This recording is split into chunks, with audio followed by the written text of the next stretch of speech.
Nik KTP dan nik KK itu berbeda.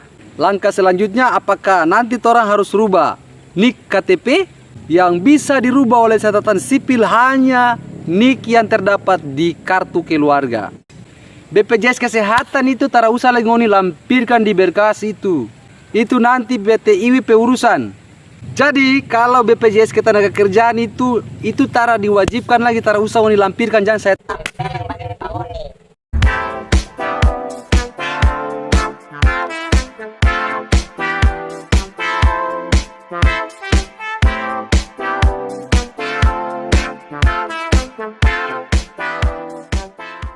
Assalamualaikum warahmatullahi wabarakatuh. Halo, apa kabar untuk kalian semua?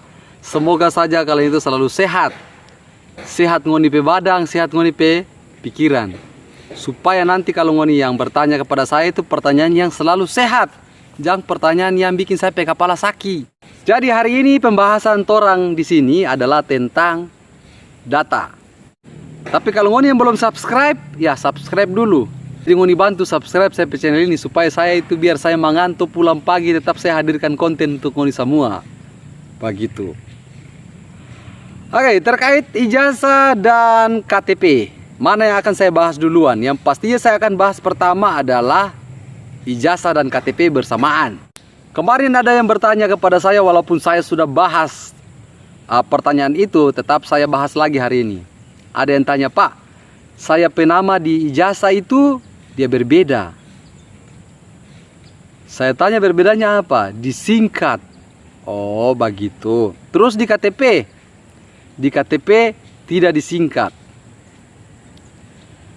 Itu tidak ada lagi permasalahannya, Pak. Kalau nama di ijazah singkat, di KTP tidak singkat, itu tidak ada masalah. Itu saya katakan, ingat baik-baik supaya jangan tanya lagi. Jadi kalau untuk nama di ijazah kan tidak mungkin kita harus ganti lagi agar bisa menyesuaikan dengan KTP. Nama di KTP tidak mungkin kita ganti lagi untuk bisa sama dengan ijazah. Kenapa saya katakan nama di KTP itu tidak bisa diganti lagi? Karena kalau mau ganti nama itu harus sidang. Harus ambil surat keterangan dari kepala desa, saksi-saksi yang dulu kasih lahir pangoni itu harus ada. Dorang petanda tangan semua itu harus ada. No, kalau ngana pe saksi dulu yang kasih melahirkan pangana bukan di rumah sakit tapi di rumah. Kong tuh orang yang kasih melahirkan dia semua meninggal. Ngana mau picari di kubur. Jadi tak bisa lagi kalau nama mau rubah-rubah. Itu yang saya katakan. Yang berikut lagi adalah nik KTP. Nik KTP dan nik KK itu berbeda. Mereka tanyakan, Pak, langkah selanjutnya apakah nanti orang harus rubah nik KTP? Saya katakan untuk dua kategori KTP dan KK yang bisa dirubah itu hanyalah KK. Jadi kalau nik yang terdapat di KTP itu sampai dunia ini kiamat, sampai Indonesia ini ganti nama, tetap ngoni penik itu sudah. Tara akan bisa rubah lagi nik. Ada juga yang bertanya kepada saya saat dia pemasukan berkas di loket, Pak, ada KTP Anda tidak sesuai dengan nik di BPJS Anda. Jadi dia pusing. Dia cari-cari bagaimana solusinya, dia tanya juga ke saya. Solusinya itu tadi yang saya katakan, harus pergi ke kantor BPJS. Rubah itu ngoni penik di BPJS, tara bisa rubah di KTP. Kalau mau rubah di KTP itu yang saya bilang tadi, sampai dunia kiamat, sampai Indonesia ganti nama ini tetap tara akan bisa rubah nik KTP lagi. Yang harus ngoni rubah itu di BPJS. Begitu bos-bos semua. Terus don tanya juga, Pak, tapi BPJS itu tempi pulang jauh. Ada yang dari Manado. Saya kasih solusi pengoni semua. Kalau pemasukan berkas tapi berkas diterima, alangkah baiknya Anda itu bersabar dulu. Jangan dulu pulang perbaiki itu nik di sana. Terkecuali dari loket penerimaan itu tara terima ngoni berkas. mereka menolak berkas kalian semua, ya otomatis kalian harus pulang perbaiki. Tapi kalau dari loket di PT IWIP masih menerima berkas Anda, berarti Anda bersabar saja. Jadi kalian itu bisa minta bantu orang di kampung kalian semua untuk memperbaiki NIK yang terdapat di BPJS kalian. Saya katakan BPJS di PT IWIP itu tidak wajib. Karena kemarin ada yang bertanya pertanyaan yang tidak masuk akal lagi. Pak, apakah harus lampirkan BPJS? Kita bakar nanti mata nih, kamar sini kita tusuk ini nih dalam mata. BPJS kesehatan itu tak usah lagi ngoni lampirkan di berkas itu. Itu nanti PT IWIP urusan. Jadi tak usah pakai itu BPJS. Itu lampirkan. Selain itu ada yang tanya, Pak, kalau bagaimana BPJS ketenagakerjaan kita, Pak? Saat orang yang kemarin sempat bekerja di salah satu perusahaan sudah memiliki BPJS ketenagakerjaan, dan setelah kita bekerja di PT IWIP itu bagaimana BPJS kita? Sampai mata yang semua ngantuk. Jadi kalau BPJS ketenagakerjaan itu tara diwajibkan lagi, tara usah dilampirkan, jangan saya. BPJS ketenagakerjaan itu ngoni simpang DP kartu baik-baik, jangan sampai hilang. Begitu. Kalau saya ini mungkin BPJS ketenagakerjaan so ada 10 di rumah sana.